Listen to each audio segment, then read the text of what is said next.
সুপ্রিয় শিক্ষার্থী, সবাইকে নতুন একটি ভিডিওতে স্বাগত জানাচ্ছি। আজকে আমরা সাধারণ জ্ঞানের গুরুত্বপূর্ণ বিষয় নিয়ে আলোচনা করব। তো চলুন শুরু করা যাক। হালদা ভ্যালি কোথায় অবস্থিত? হালদা ভ্যালি খাগড়াছড়িতে অবস্থিত। শুভলং ঝর্ণা অবস্থিত রাঙ্গামাটিতে। বাঙালি ও যমুনা নদীর সংযোগস্থল বগুড়ায়। সিলেট শহর অবস্থিত সুরমা নদীর তীরে। কক্সবাজার সমুদ্র সৈকতের দৈর্ঘ্য 120 কিলোমিটার।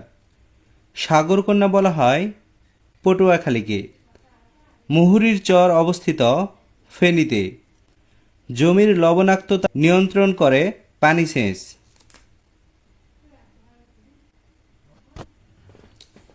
বাংলাদেশের একমাত্র পাহাড়ি দ্বীপ মহেশখালী।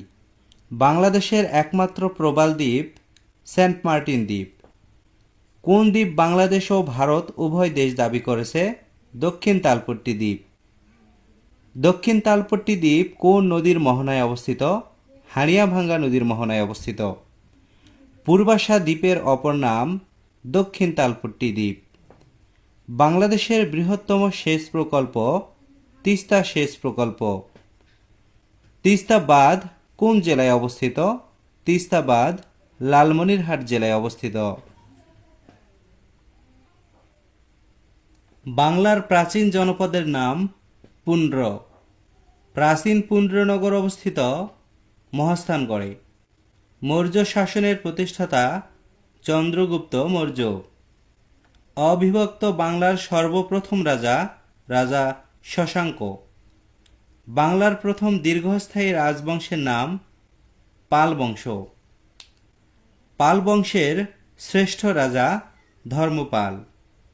বাংলার প্রথম মুসলমান সুলতান বখতিয়ার খলজি।